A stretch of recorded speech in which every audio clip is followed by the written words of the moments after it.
Y segundo vamos a compartir.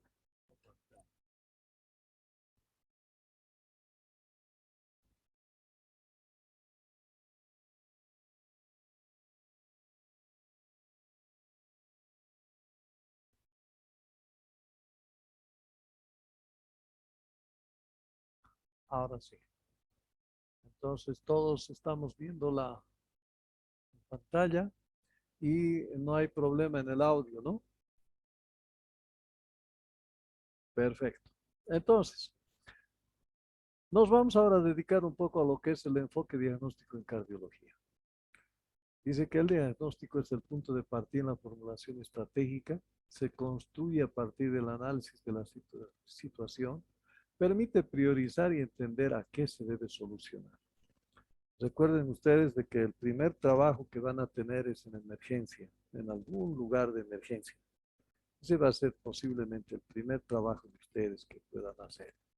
Entonces, cuando les llegue un paciente, van a tener que realizar este enfoque diagnóstico en el paciente, porque lo más importante en ese momento es para priorizar. Posiblemente el paciente tenga 5 problemas. Tenemos que reconocer cuál es el problema que le puede matar en forma aguda y solucionarlo inmediatamente. O al menos, si podemos nosotros, bien, si no, algo tenemos que hacer para que mientras tanto le pueda haber el otro colega, otra especialidad, o pueda ser trasladado a otro punto, ¿no? Donde pueda recibir la verdadera atención, digamos, ¿no? Entonces nosotros tenemos que priorizar, ¿no? La patología número 5 posiblemente no le va a hacer, no lo va a matar en ese momento, ¿no?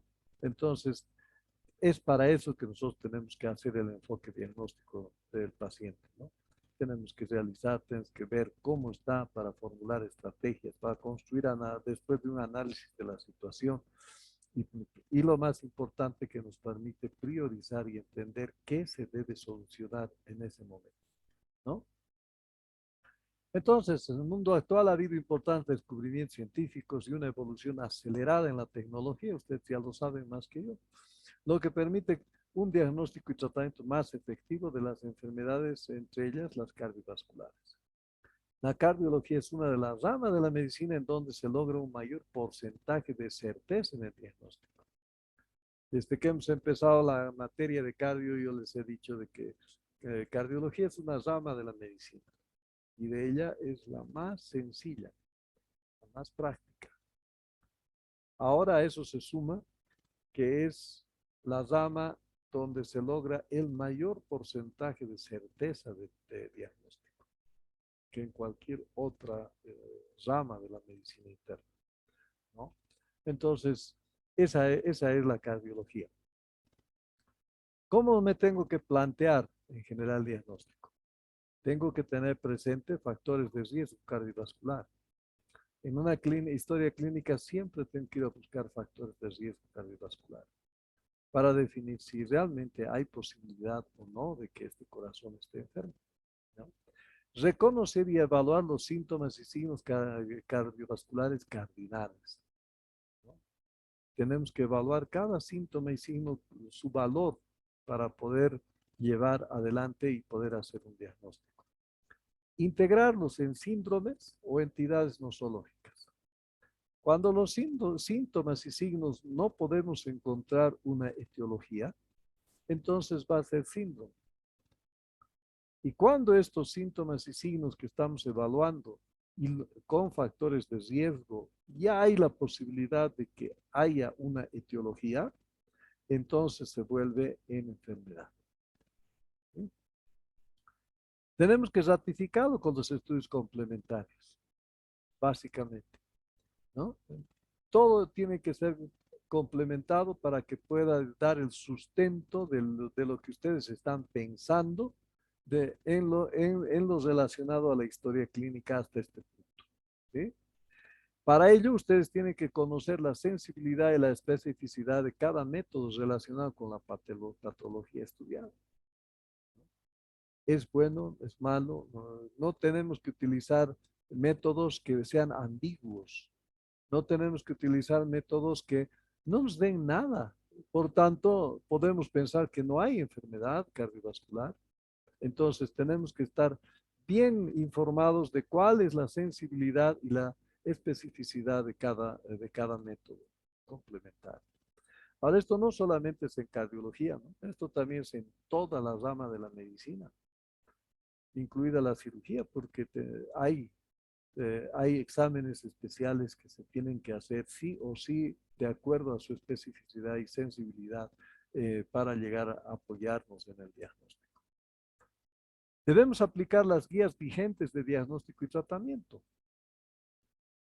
de esta hipertensión que ha sido la anterior clase en teórica, ¿no? Les he pedido ya que empiecen a revisar esto, ¿no? Los consensos famosos que pueden darse, ¿no? Existe un consenso, lo más cercano a nosotros es el argentino, chileno y uruguayo, ¿no? Los de habla castellano. También está Brasil, pero bueno, los que pueden leer bien la parte de portugués, entonces no habría, no habría ningún tipo de alteración, ¿no? Eh, bien, pero también les he dicho, les he pedido de que puedan ir a buscar consensos que puedan ser, no sé si les ha tocado a ustedes o no, pero europeos, españoles, estadounidenses, mexicanos, ¿no? Para ver, confrontar entre ellos cómo está el manejo de la hipertensión, cómo está la guía vigente para diagnóstico y tratamiento, ¿no? De esa manera nosotros, por ejemplo, en hipertensión utilizamos el séptimo consenso. El séptimo consenso ha sido publicado en 2003. Ya estamos casi a 20 años de esa publicación. Nos falta 2 años. Estamos a 18 años de esa publicación. Pero sigue vigente. Ha salido el consenso octavo, el octavo consenso, en el 2014. Pero no en nada borra lo que es el séptimo consenso del 2013. Por tanto, sigue vigente. No es así como ha sucedido del consenso número 7 del 2003, que salió y borró todo lo que era el consenso número 6, que era de 1993. Entonces, fíjense cómo va cambiando algunas cosas y otras van durando tan mucho, ¿no? Entonces, en cardio, por ejemplo, que es en insuficiencia cardíaca, por ejemplo, el Framingham está desde 1945. Figúrense. Ahora está intentando revisarse ya algunas cosas. Muchas reuniones de cardiólogos en el mundo ya están informando de que no es ya preciso, que hay algunas cosas que no están claras y bueno, todo eso. Entonces, poco a poco va a ir a aparecer un gran estudio que pueda cambiar esto, ¿no? Es más, les quiero contar que, por ejemplo, para estas guías y para la medicina basada en la evidencia, cardiología es el que se le lleva la flor. Gracias a cardiología existen estos estudios, ¿no? Que se llaman mega estudios. El Framingham, por ejemplo, cuando lo he leído, me he quedado admirado de todo lo que se ha hecho en ese estudio. Si ustedes lo desean, pueden entrar a framingham.com y ahí encuentran toda la información. Incluso hay datos que se sigue sacando de ese Framingham que han hecho en ese tiempo. Para actual, al menos en isquemia. Muchos de las guías y de los están en base a lo que se ha logrado hacer en ese Framingham.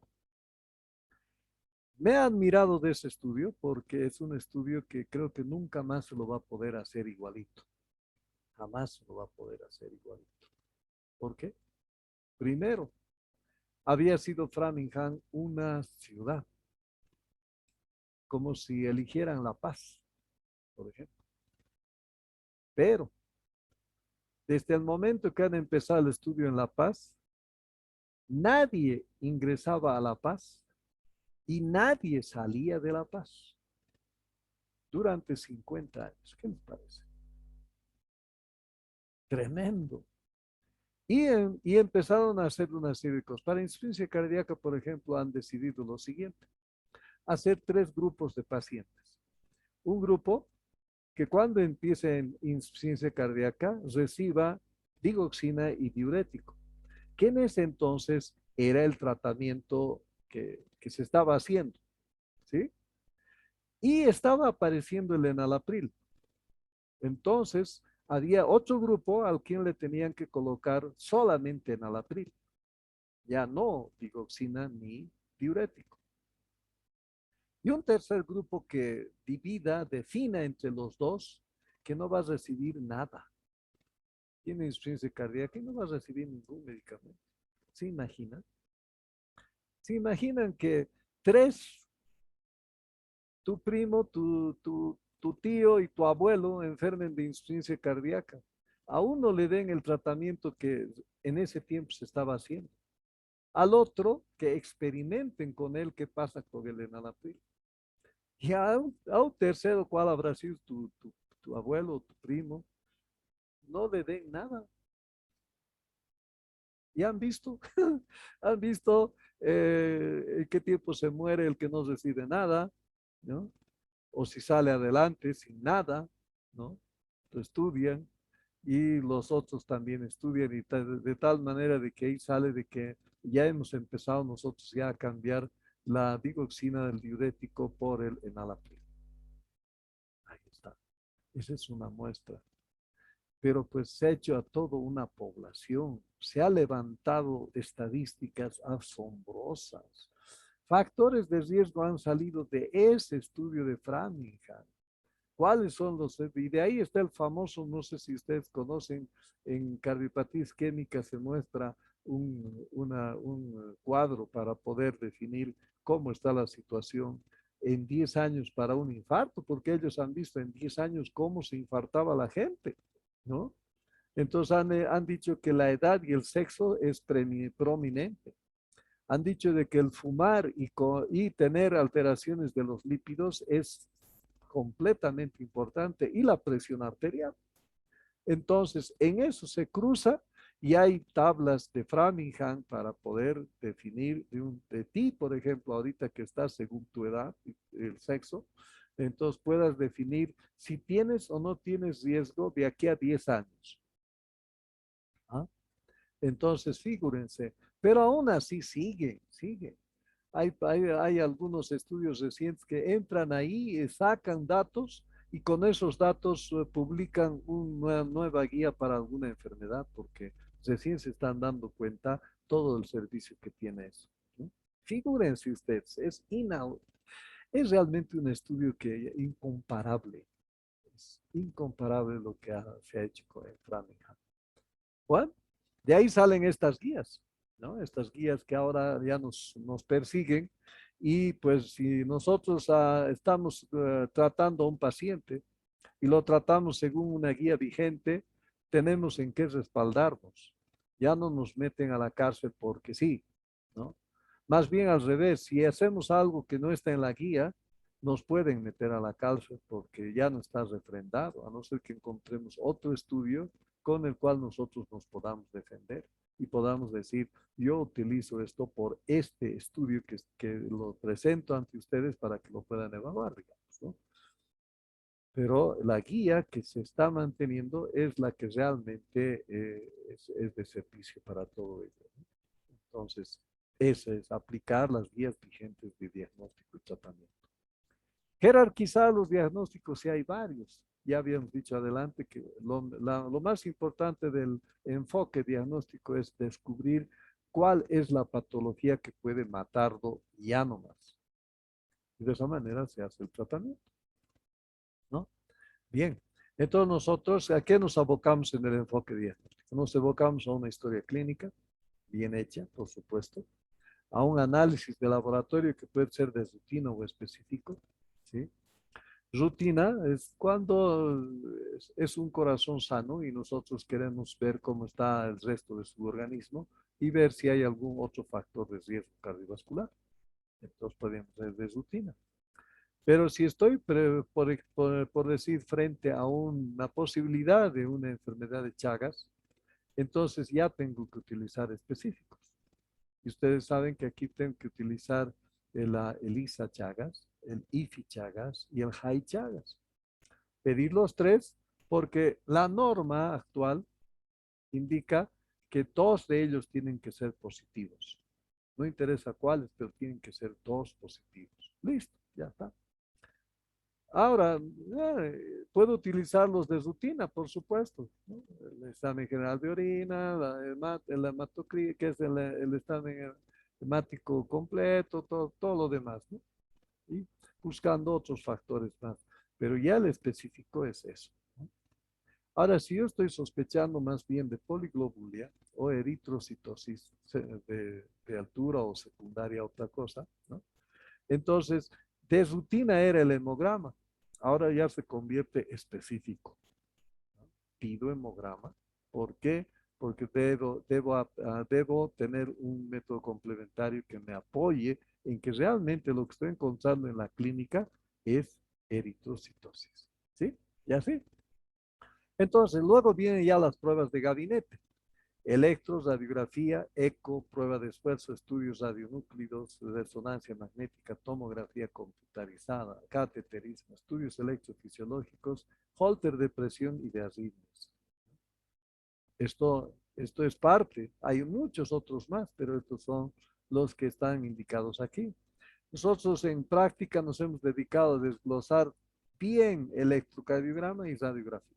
Ya no hemos tomado ecocardiografía, por ejemplo. Entonces, ya vamos a encontrar posibilidades de poder hacer en cada una de las enfermedades. Estábamos viendo cómo se pide y por qué se pide y qué vamos a encontrar en una ecocardiograma. Entonces, vamos a ver, hoy por el cateterismo hemos hablado un poco acerca de la angioplastia, por ejemplo, que se hace en algunos pacientes cuando tienen cardiopatía isquémica, ¿no? Entonces, en la teórica que hemos tenido hoy día. Entonces, pues, ya sí, dependiendo del problema, dependiendo del diagnóstico que nosotros estamos llevando, nos apoyamos en una prueba de gabinete. Entonces, en historia clínica significa que debemos nosotros ir a buscar los signos cardinales o signos de enfermedades cardiovasculares. Por ejemplo, disnea, edema, malestar torácico, opresivo, pesadez, constrictivo, urente, que puede ser lo que significa cardiopatía isquémica, ¿no? Tos, palpitaciones, cianosis. Y los equivalentes isquémicos. A veces el dolor puede ser típico o puede ser atípico, ¿no? La isquemia. Entonces, a veces no es ni típico ni atípico, sino puede presentarse equivalentes isquémicos. El más importante es la disnea, pero tiene que ser una disnea de causa no explicable. No se puede explicar por alguna causa de razón que está en la historia clínica y en el paciente, en su examen físico, en la anamnesis. No hay causa para que él o ella pueda estar con disnea. Entonces se hace un equivalente isquémico, ¿no? Debilidad intensa, lipotimia, síncope, diaforesis, náuseas, vómitos pueden ser como equivalentes isquémicos, ¿no? Tomar en cuenta eso también. En los niños tenemos que buscar bronquitis de repetición, crisis hipóxica, cianosis, acuclillamiento, hipodesarrollo pontoestatural y de aprendizaje, ¿no?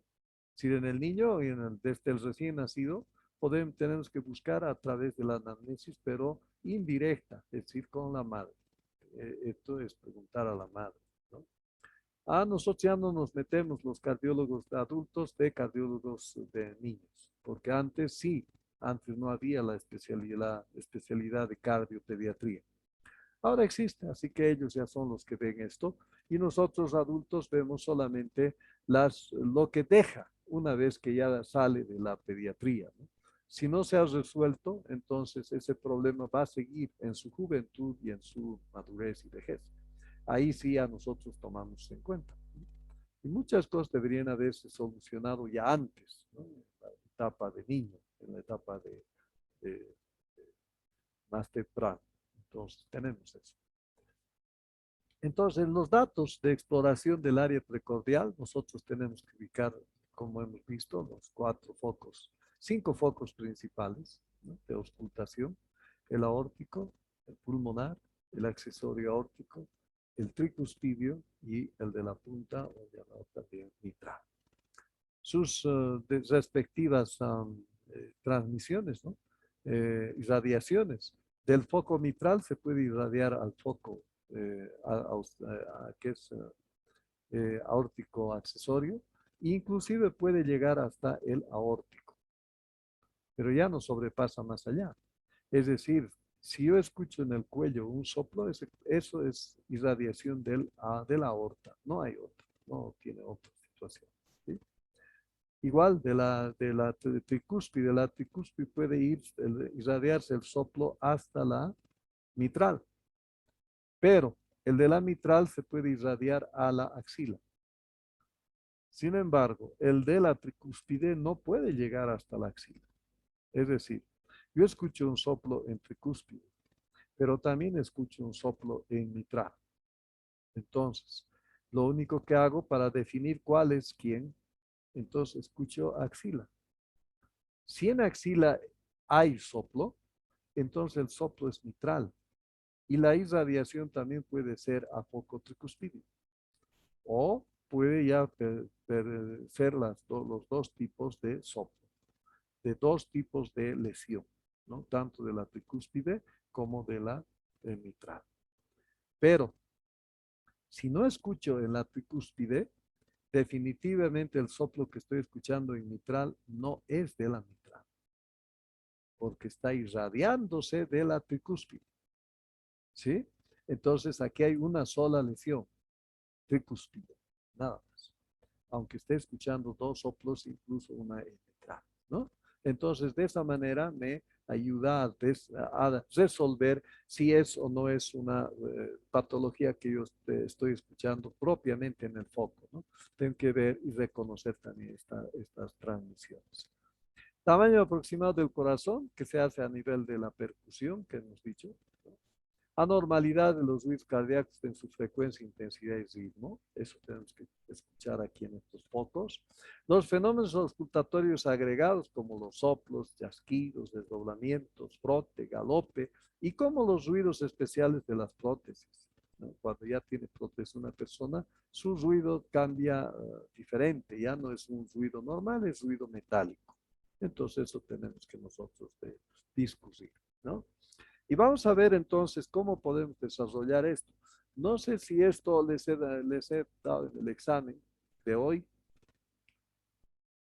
que puede ser, ¿no? O a lo mejor es de otra naturaleza, ¿no? Pero vamos a ver cómo es el enfoque. Vayan leyendo conmigo y entendiendo lo que yo les voy a ir comentando a cada paso. Lo voy a hacer despacio, posiblemente aquí terminemos la clase, pero me interesa que vean cómo se tiene que resolver. Hay una historia clínica y hay preguntas. Dice diagnóstico etiológico, diagnóstico anatómico, diagnóstico fisiopatológico, diagnóstico funcional y diagnóstico sindromático, que tengo que sacar de esta historia clínica, ¿no? Entonces, empezamos. Dice, paciente varón de 47 años de edad. Es una edad media, es una edad productiva, es una edad de un varón que está ahorita trabajando pues a toda marcha en lo que vea conveniente, ¿no? Tanto puede ser un trabajo que llaman manual, o puede ser un trabajo propiamente pensante. Entonces no hay inconveniente. ¿Cuál será? Pero está en esa fase productiva, ¿no? Está llevando el pan de comida a toda su gente. Bien. Dice, con antecedente de haber trabajado en interior mina durante 8 años. Entonces esto ya me llama la atención. Ha trabajado en el interior de la mina 8 años, ¿no? Aquí no dice si ha trabajado a los 17 años, o ha trabajado a los 27 años, o ha trabajado a los 37 años, no dice, ¿no? En alguna parte de esta subida de 47 años, él ha trabajado 8 años dentro de interior mina. Entonces, esto me lleva a pensar de que tiene que haber un problema de silicosis, ¿no? Esto lo puedo ya anotar aquí en la historia clínica, silicosis, por ejemplo, ¿no? Y siempre la silicosis está al lado de la tuberculosis, al menos en la mina, ¿no? Entonces, tuberculosis sería el que tendría que pensar gracias a este antecedente, ¿no?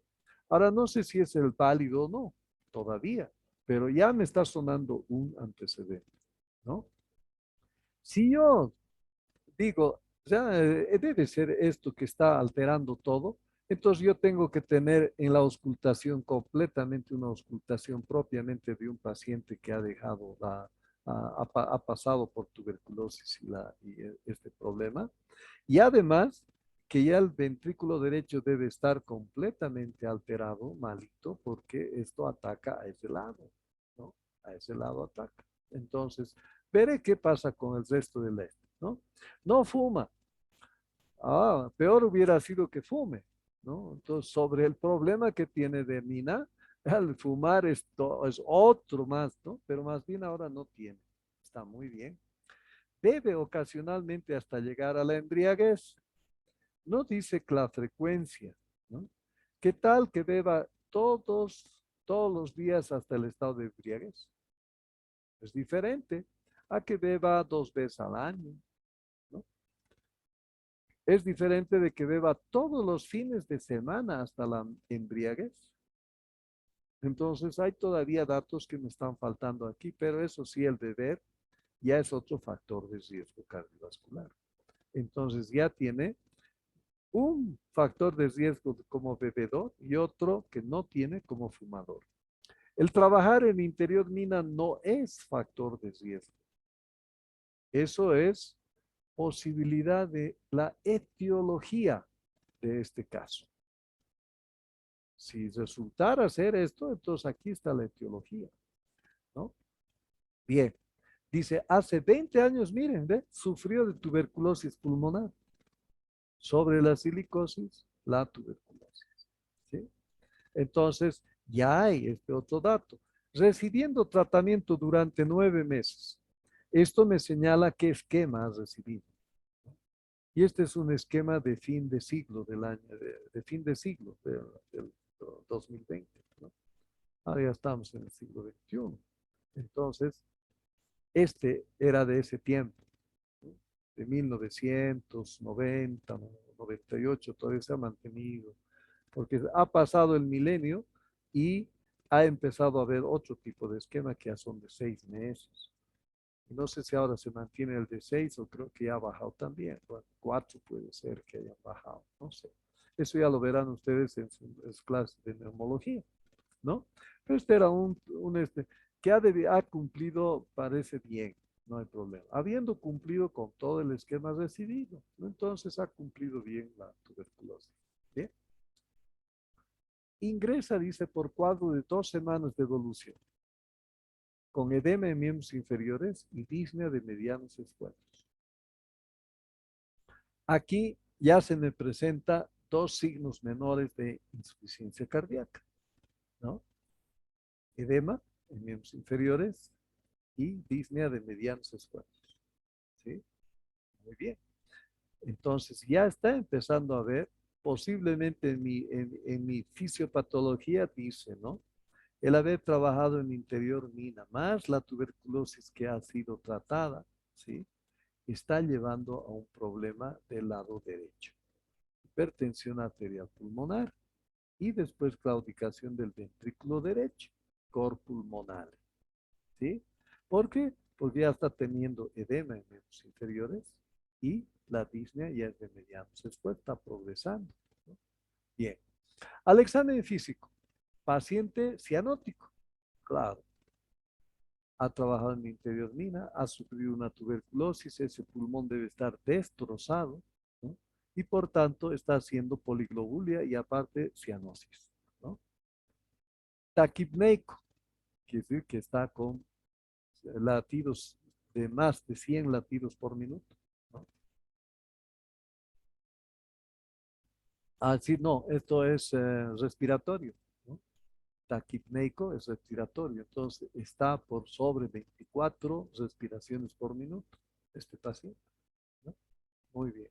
La presión arterial, 137/84. No es hipertensión, pero el séptimo consenso lo clasifica como prehipertensión. Entonces, aquí hay otro posible diagnóstico, ¿ve? Esto no lo va a matar, ¿no? Bueno, el cor pulmonale tampoco lo va a matar inmediatamente. Algo que pueda ser más terrible que eso podemos encontrar con el paso. Ahorita vamos a ver.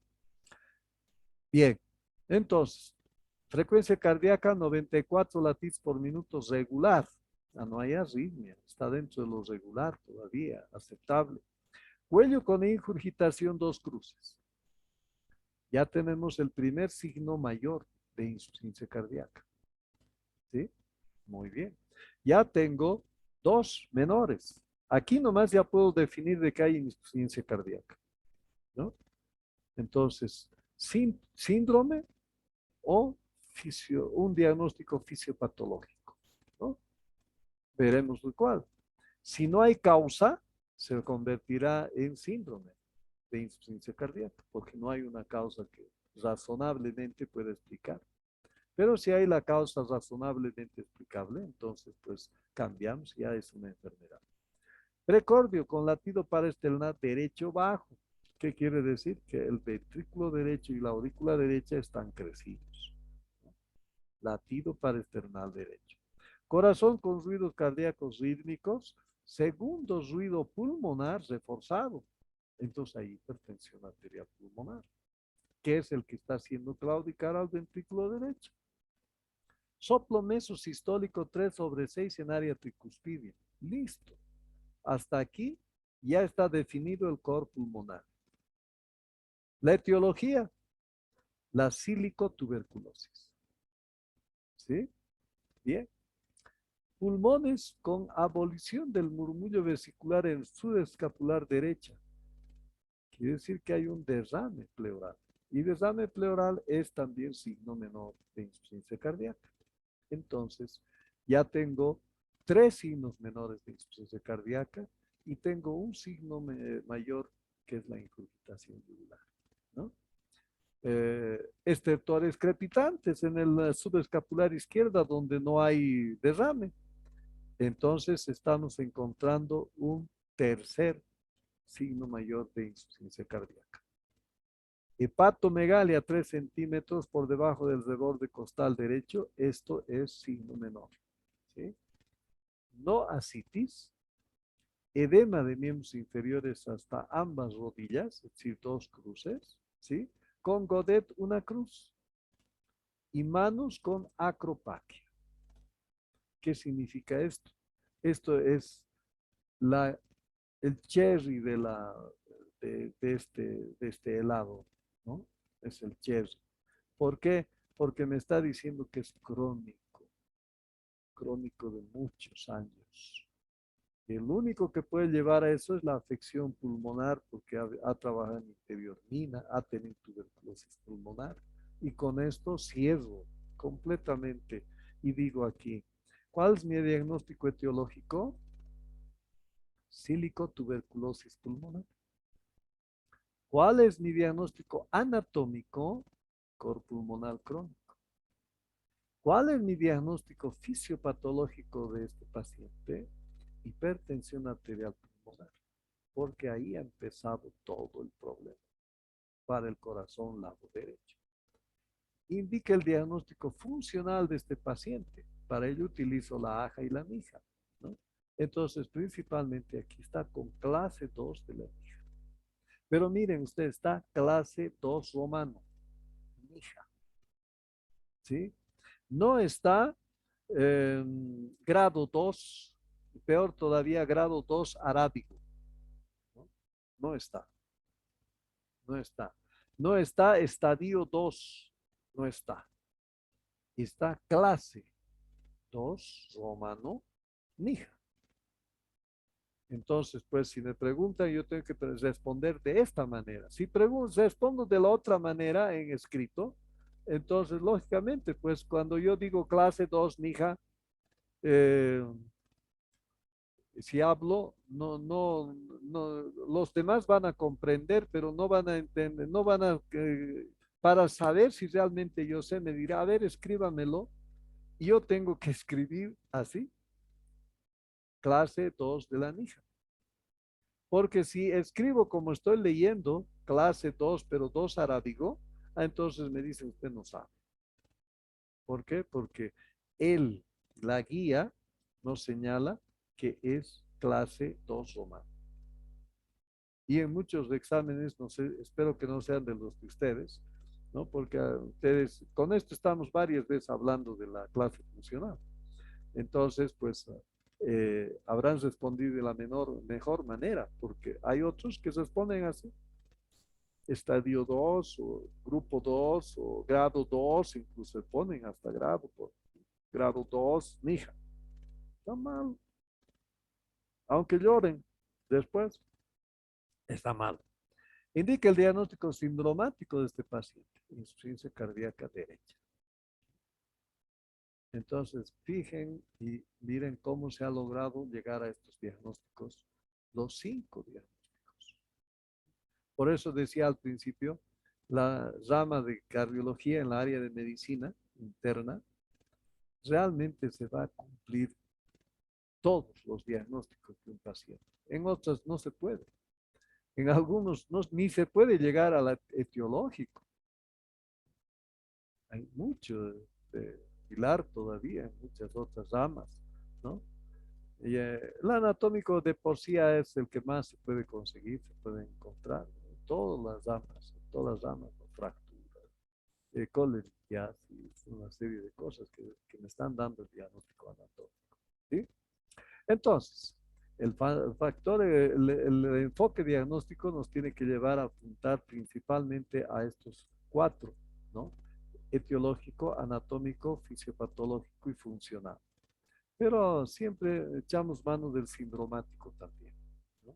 Pero eso es lo que nos va a servir a nosotros. Cada vez que estén al frente de un paciente, cada vez que estén leyendo una historia clínica en un examen o en una interpretación o en una presentación de caso clínico, ustedes tienen que pensar mínimamente en estas 5 cosas de descubrir en esa historia clínica. ¿Cómo se hace eso? Diagnóstico sindromático. ¿Se trata de una insuficiencia aguda o crónica? Esa es la pregunta principal que yo debo resolver, ¿sí? Para ver el diagnóstico sindromático. El diagnóstico funcional. ¿Cuánto y cómo se ha deteriorado la función cardíaca? Para ello utilizamos sistemas de evaluación. NIHA, AHA, principalmente. También se puede utilizar la canadiense para cuando, principalmente en isquemia, ¿sí? En isquemia también, cuando hay infarto agudo de miocardio, se utiliza el KILIP, ¿sí? Porque se define el pronóstico y la evolución del paciente, ¿no? Entonces, y así, y en toda rama hay una posibilidad de plantearnos el diagnóstico funcional, ¿sí? Diagnóstico fisiopatológico. ¿Qué mecanismo principal es el responsable? Entonces hemos visto en el caso anterior, por ejemplo, la hipertensión pulmonar. Ese ha sido el empiezo para el corazoncito, ¿no? Entonces, ha habido primero la destrucción de gran parte del pulmón por la silicosis y por la tuberculosis, y eso está llevando a una hipertensión arterial pulmonar. Y esa hipertensión con el tiempo, ¿no? Ha ido desarrollando la claudicación del ventrículo derecho, y por eso se denomina cor pulmonar crónico, ¿no? Entonces, en ese caso ha sido la hipertensión arterial pulmonar. Diagnóstico anatómico. ¿Qué parte del corazón está enfermo? ¿O qué parte del sistema cardiovascular? Porque también pueden ser vasos, arterias. La enfermedad del Takayasu, por ejemplo, ¿no? Que es la enfermedad sin pulso, no hayas pulso en ninguna parte. Porque lógicamente el paciente tiene 40 años, que sí que está viviendo, está latiendo ese corazón, está llevando sangre, pero no encuentras pulso, ¿no? Entonces, esa es una parte donde la alteración está en los vasos del sistema cardiovascular. Entonces, más que corazón, solamente tendríamos que preguntarnos del sistema cardiovascular, ¿sí? Ayuda a determinar el tipo de alteración anatómica que enfrentamos. Puede ser valvular, miocárdico, endocárdico, pericárdico, grandes vasos, coronarias, sistema de éxito conducción. ¿Sí? ¿Dónde está la alteración? ¿Sí? Y el etiológico, ¿qué lo ha producido? ¿No? En este caso, el que eleve la hipertensión para el oficio patológico ha sido pues la silicotuberculosis. ¿Sí? Que determina el tipo de alteración que enfrentamos, infeccioso, degenerativo, inmunitario, etcétera, ¿no? Y dependiendo de esto, lógicamente, principalmente de esto, del diagnóstico fisiopatológico, vamos a hacer el tratamiento. Ahí, si ustedes logran conseguir una buena explicación fisiopatológica, entonces sobre eso tienen que actuar el tratamiento y van a tener grandes logros. No va a haber dónde fallar. Si no, entonces están apuntando, están simplemente haciendo la prueba, ¿no? De hacer algo, pero no lo van a lograr. Entonces, tengan en cuenta eso dentro de lo que es esta parte. Ampliamos un poco, síndrome diagnóstico sindromático. Ante un paciente con deterioro de la función cardíaca, la primera pregunta es, ¿se trata de una insuficiencia aguda o crónica? En este caso, por ejemplo, es crónica. Para ello es importante disponer de antecedentes personales, familiares, de enfermedades cardíacas u otras patologías de afectación del corazón. Si no disponemos datos previos de la función cardíaca, ciertos hallazgos clínicos, como tipo de edemas, por ejemplo, clase funcional, tiempo de síntoma más importante, ataque a otros órganos, nos va a ayudar a definir si es agudo o crónico. Y analíticos, actualmente que puedan orientar hacia la agudeza y a la cronicidad del cuadro. Asimismo, debemos apoyarnos en otras exploraciones complementarias para esta distinción, la ecocardiografía, ¿no? En las que el tamaño del corazón puede estar normal o aumentado. Verificamos la fracción de eyección y si hay otros datos de disfunción aguda. Entonces, el sindromático nos va a ayudar a responder la pregunta, ¿esto es agudo o es crónico? ¿Sí? ¿Qué diagnósticos sindromáticos podemos encontrar o debemos hacer o debemos sospechar? Síndrome de insuficiencia cardíaca es el más grave. Síndrome pericárdico, síndrome hipertensivo arterial sistémico, síndrome hipertensivo arterial pulmonar, síndrome coronario agudo, síndrome valvular, síndrome de bajo gasto cardíaco, síndrome de alto gasto cardíaco, síndrome de choque cardiogénico, síndrome miocardiopático y el síndrome arritmogénico. Entonces son los síntomas más grandes que están dentro de lo que es la esfera cardiovascular. ¿Sí? Diagnóstico funcional. Existe una definición universal de alteración funcional cardíaca. En general, todas suceden el carácter inmediato del deterioro funcional. Y en eso está principalmente la New York Heart Association, NIHA, y la American Heart Association o AHA, ¿no? Entonces vamos a ver, por ejemplo, en la NIHA, miren ustedes, está sirviéndonos a nosotros desde 1964 hasta la fecha. Hay cambios, sigue lo mismo. En el 75 ha salido la canadiense que se maneja poco porque ellos están más dedicados a la parte isquémica. Entonces pareciera isquémica que se puede utilizar la canadiense. Aunque la NIHA también utiliza no solamente Disney, sino también Anglo. entonces también hay esa posibilidad, ¿sí? Y finalmente, en mismo 1995, Goldman ya ha empezado a utilizar la escala específica de actividad física, donde se utilizan los METs. Esto se utiliza actualmente con nosotros, utilizamos en ergometría. Aquí nos avisan cuántos METs se ha utilizado y en cuántos METs el paciente ha tenido problemas y dificultades. Entonces, bien, ¿qué tenemos nosotros aquí? Clase funcional 1. Y nuevamente, clase funcional 1 NIJA. Pueden aumentar, no hay problema.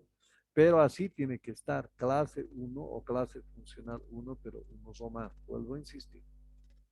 ¿Qué dice la clase 1? Dice, la actividad física ordinaria no causa fatiga, disnea, palpitaciones o ángulos.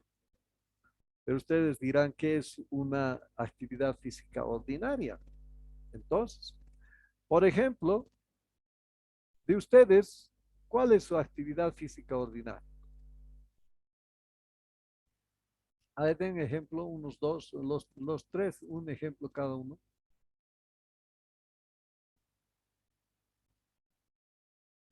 ¿Cuál se podría decir que es su actividad física ordinaria? Trotar, doc, subir las gradas. ¿Ya? Trotar, subir las gradas. Bien, entonces, si Bruno sube las gradas o trota y no tiene fatiga, disnea, palpitaciones, angor, entonces su clase funcional es 1. ¿Sí? Bien, bien. Ahora, de un atleta, ¿cuál será su actividad física ordinaria? También el subir y el trotar. ¿Cuál sería, Ray? Mm, Recorrer unas distancias mayores, unos kilómetros. Así es. Entonces, lógicamente, ¿no? Tiene que correr 100 metros y si en esos 100 metros corre y presenta fatiga, disnea, palpitación, sangor, es su clase funcional 1. ¿No? Si no presente, perdón, aquí no tiene que presentar, entonces su clase funcional es 1. Pero si ese atleta está estando corriendo, que es su actividad ordinaria, empieza a tener fatiga, disnea, palpitaciones, entonces ya es clase funcional 2. Si Bruno antes subía bien las gradas, supongo que hasta el cuarto piso, por esa razón, todo en cualquier parte del mundo, los edificios más de 4 pisos ya tienen necesidad de un ascensor. Edificios que estén con menos de 4 pisos no tienen necesidad de ascensor, no están autorizados, es más, de tener ascensor. Bien, ¿por qué? Porque se supone que es nuestra actividad física ordinaria. ¿Sí? Bien, entonces Bruno sube las gradas sin descanso, los 4 pisos, y su clase funcional es 1. Pero en algún momento sí hace la misma actividad de subir las gradas y en el tercer piso está jadeante, tiene que descansar. Entonces ya su clase funcional es 2. Aquí no estamos diciendo que Bruno o Ray estén enfermos del corazón, todavía. Simplemente cómo está la actividad física en relación a nuestro sistema cardiovascular. ¿Sí? Muy bien. Entonces, aquí ya clase 3 dice cuando la actividad física leve causa fatiga, disnea, palpitación, pero solo es confortable en reposo. La pregunta es, ¿a qué se llama actividad física leve? ¿Cómo van a graduar ustedes? ¿Qué van a decir? A ver, una persona que les diga que en un poquito ya más allá de su actividad física ya empieza a tener este problema, ¿no? ¿Cuál es esa Doctor, actividad?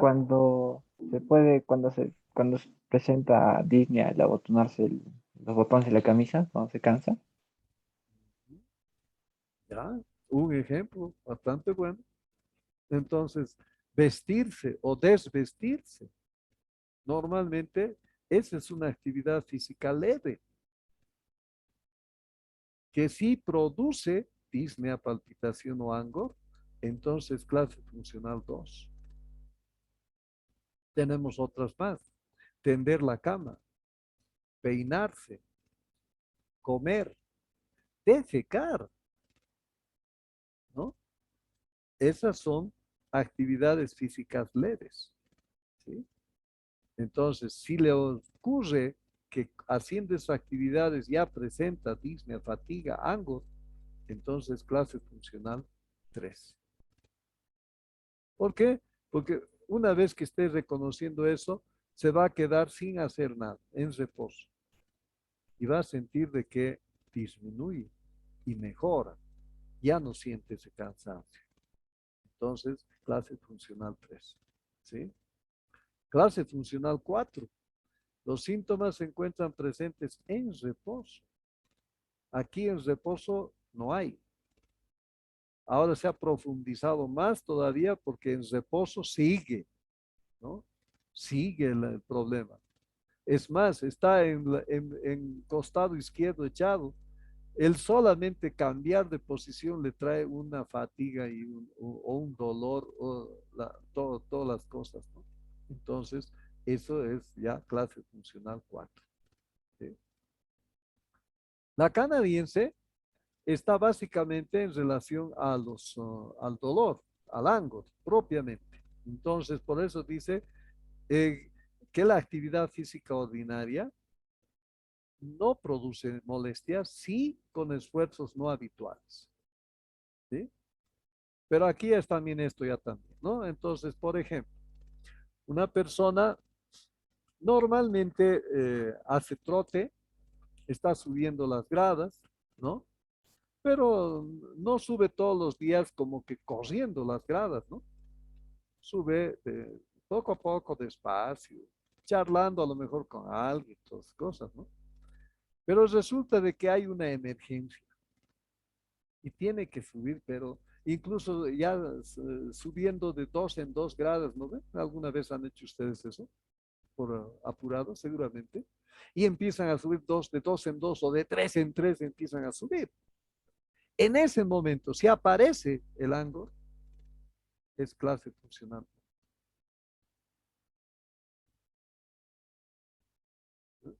Pero si no aparece, entonces, pues, no hay nomás. Está en sin afección. ¿No? Luego, la clase funcional 2 dice ligera limitación de la actividad física, subir escaleras, pendientes, etcétera. Clase funcional 3, clara limitación, solo puede caminar en llano. Subir o bajar le va a ser problema. No hay dificultad, hay ángulo. Entonces, clase funcional 3. Imposibilidad de realizar cualquier actividad sin presentar dolor. Dolor en reposo, ángulo en reposo. Entonces, la clase funcional 4. La que más pero nos distingue, y por eso esto es estudiado por la ergometría y los deportólogos, ¿no? Los médicos que atienden a todo lo que es el atletismo, fútbol, básquet, todos ellos, ahora ya hay una especialidad de deportología en medicina, ¿no? E inclusive ya cardiólogos que se dedican eh, a la deportología, ¿no? Es decir, todo lo que es en relación al deporte. Y es lo que dice, ¿no? Correr o practicar deportes, si nosotros lo hacemos eso, aunque no lo hagamos seguido, por lo menos semanal, entonces tenemos una capacidad en METs mayor a 7 METs. ¿Qué es lo normal? Eso es clase funcional 1, ¿no? Si solamente podemos caminar, barrer o limpiar, entonces ya tenemos disminuida nuestra capacidad y ya tenemos de 5 a 7 metros. ¿Sí? Pero si solamente podemos caminar 4 kilómetros en una hora, el bañarse o el cambiarse, entonces ya estamos utilizando solamente 2 a 5 metros. Cada vez disminuye más la capacidad. Y ninguna actividad, lógicamente, es igual a menor a 2 metros. Entonces, esta es la categoría que se da, que se tiene para poder graduar cuántos METs realmente tienes, ¿no? Entonces, es para graduar eso, ¿no? Espero que todos tengamos siempre mayor a 7 METs. Y aquí está la correlación con el estadio ABCD. Ahora esto también es estadio A, no es clase A, no es grado A, no es ninguna otra nominación. La nominación de la AJA es estadio, estadio A, estadio B, estadio C, estadio D. ¿Cuál es una A? Dice que encontramos nosotros una persona con alto riesgo de insuficiencia cardíaca, pero sin cardiopatía estructural ni síntomas de insuficiencia cardíaca. Entonces, una persona que tiene ya hipertensión, ya tiene un estadio A. ¿Por qué? Porque eso es posible ya que le lleve, si no se controla, a insuficiencia cardíaca. Ahora, la B es cuando encontramos ya la hipertensión está produciendo alteración estructural en el corazón. Con la eco encontramos que hay ya una hipertrofia del ventrículo izquierdo, pero no hay todavía signos de insuficiencia cardíaca. ¿Sí? La C, cuando tenía, bueno, no tenía, tiene la hipertensión. Además, ya hay alteración de la estructura, el ventrículo derecho está hipertrofiado y ahora sí ya hay síntomas de insuficiencia cardíaca. Estadio C. Y estadio D, ¿no? Hay una insuficiencia cardíaca resistente o refractaria al tratamiento y requiere intervención especializada. Por ejemplo, trasplante cardíaco, ¿no? En espera de trasplante cardíaco ya son el estadio D. Y a la AJA justamente está eso, ¿no? Cuando es estadio A, no hay clasificación de la NIJA. No se puede.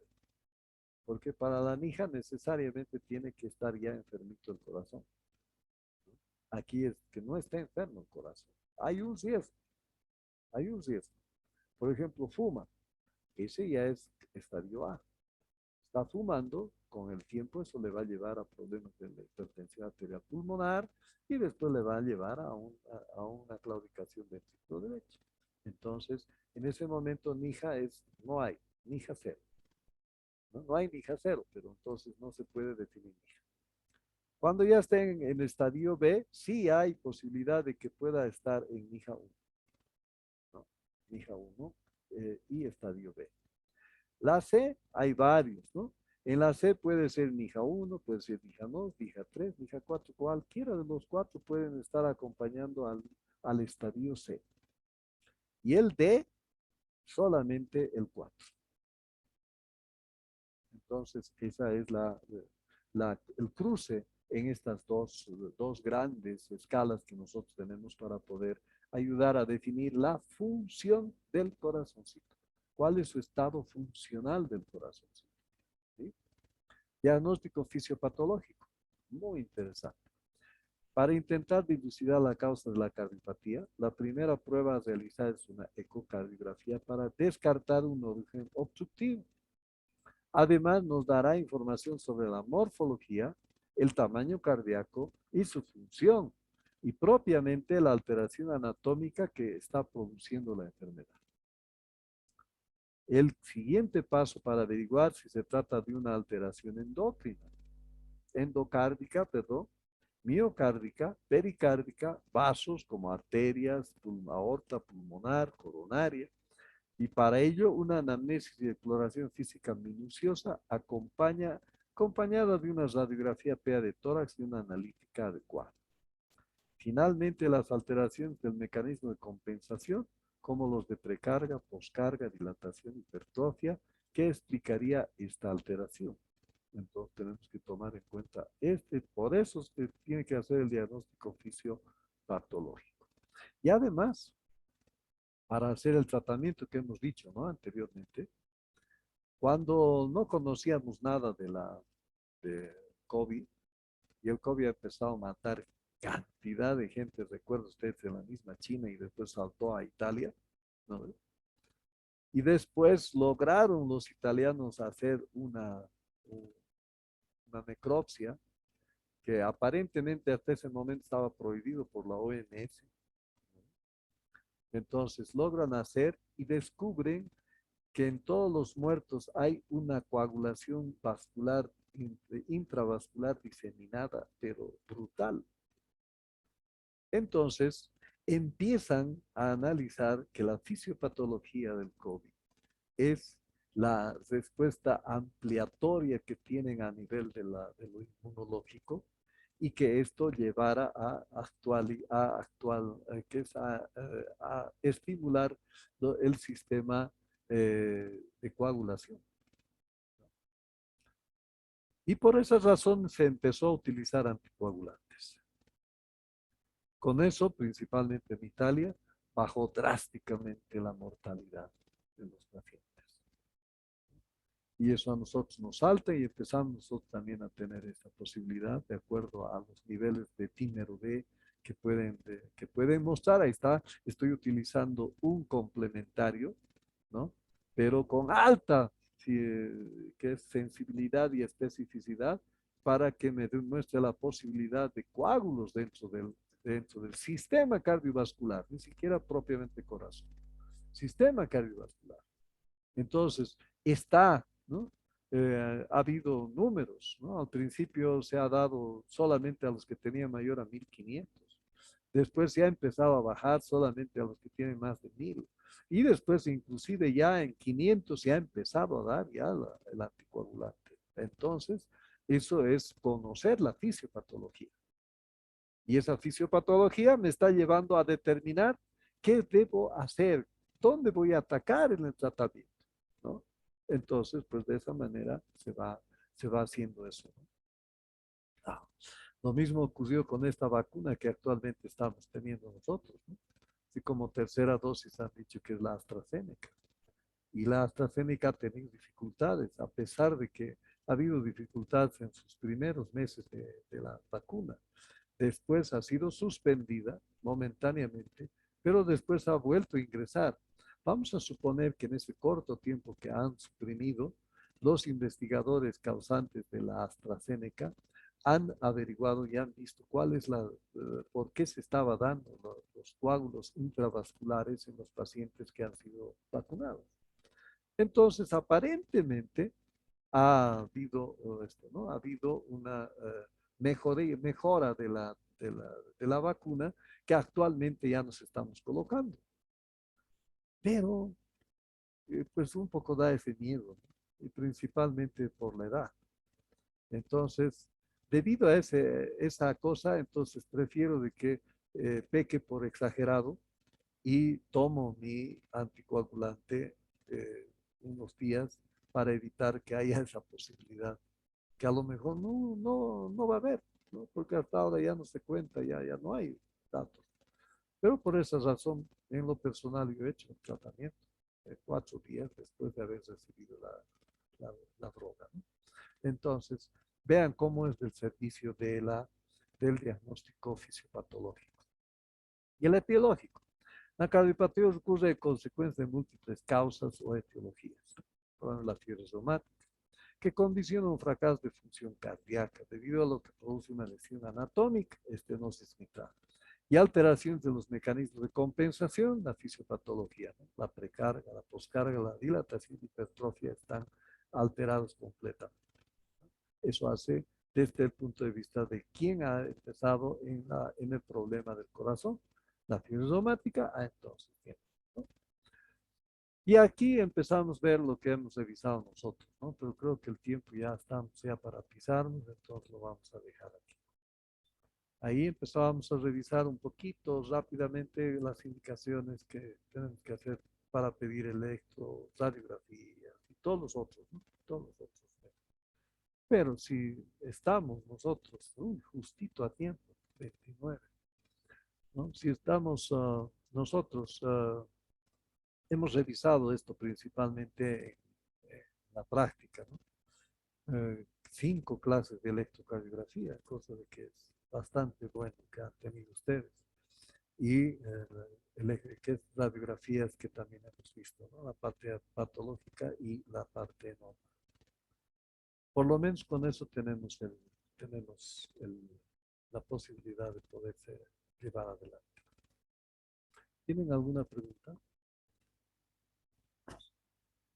Bueno, espero que haya estado claro, o por lo menos se haya entendido, y que puedan ustedes utilizar este enfoque el próximo examen que van a hacer. Esta mañana he tenido un anuncio de parte de la doctora indicándome de que el examen final es presencial. Sí, lo van a dar en papel, como antes se daba, ¿no? Entonces, ustedes están preiniciando esta información. Ya les he dicho también a los del grupo 4 que ellos han recibido la primicia y ahora ustedes vienen a hacer los segundos. De todas maneras, ¿no? Si hay colegas suyos que están en el interior o en el exterior, entonces comunicarles para que den ya su tiempo necesario. Ahora no sé si será todas las materias de séptimo que van a dar presencial, pero sí a cardio, la doctora me ha dicho, el examen final de cardio es presencial, doctor. Listo, ya está. Nos vemos, chao, chao. ¿No? Entonces yo les comunico para que estén preparados ya. Estén preparados porque el examen es siempre diferente al que han dado hasta ahora. Ahí ya no van a tener posibilidad de utilizar Google o ver algún apunte o algo, nada, nada. Es más, entran y los celulares se dejan en la puerta de entrada, todas sus cosas. Así que entran completamente con sus conocimientos que tengan ustedes. Ese examen final, lamento que así haya, se haya decidido seguramente con ministerios y con quien deciden hacer. Pero bueno, espero de que estén preparados. De todas maneras, el próximo examen sigue siendo online. Solamente que me han pedido de que el examen que dure 17 minutos. Y me parece que es un poquito. Si me hago reñir, ni modo, pero por lo menos voy a elevar a 30 minutos para que así tengan posibilidad de poder hacer algo. Darle la última lectura y que pueda servir de mucho para ustedes. Así. Entonces, ahora, en la pregunta de examen siempre va a haber, ¿tiene o no tiene insuficiencia cardíaca? Y si tiene, indique todos los signos mayores y menores de insuficiencia cardíaca que tiene el paciente. En eso tengan mucho cuidado. Por ejemplo, en el caso que les he presentado ahora aquí, no había ingurgitación yugular. Pero si ustedes colocan como signo mayor ingurgitación yugular, entonces pues quiere decir que han hecho competencia. Por tanto, para mí eso es cero. ¿Entra? Cero. Tiene que estar los signos y síntomas que están en la historia clínica. No en un frontis que pone Google cuando se pone signos de Framingham y sale ahí inmediatamente. No se ha perdido ni 0,001 segundos será eso. Entonces, tengan su cuidado.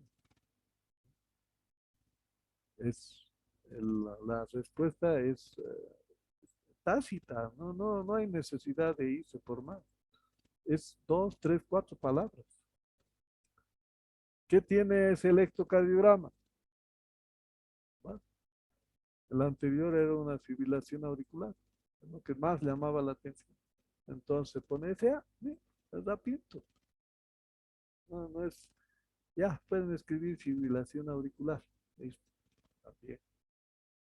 ¿Lo ve? Con 2 palabras han respondido. FA, punto. Listo. Y lógicamente, si van por otro camino, entonces pues van a responder de otra forma, y ya está mal, porque no es la respuesta que adecuada para la interrogatorio, ¿no? ¿Ya? Cuiden eso, cuiden. Y van a ver que van a tener muy buenos resultados también. Finalmente, en algún momento, cuando ya estén en labor asistencial, se encuentren con un paciente y lo desmenucen así como estamos indicando ahora en este enfoque diagnóstico, ahí va a ser el verdadero examen. Y ustedes se van a calificar. Ya no va a haber alguien que les califique. Solamente de que va a suceder 2 cosas. Si han hecho bien las cosas, lógicamente han aprobado y tienen 100.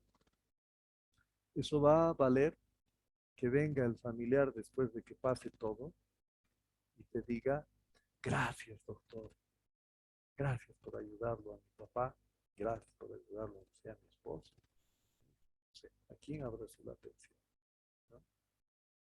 Ahora, si ustedes se han colocado también 100, han aprobado, pero al tiempo viene una persona con 2 posibilidades. Una de decirles de lo que se van a morir ustedes. Los insultan, los tratan mal y al final le dicen que gracias a usted mi padre está muerto. Eso es tremendo. Eso significa fe. O ya viene con una autoridad, ¿no?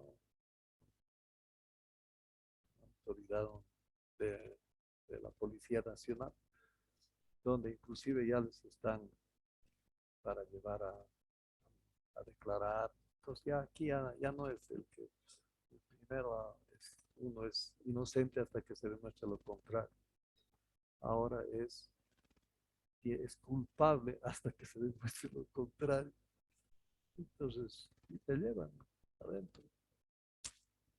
Muy triste.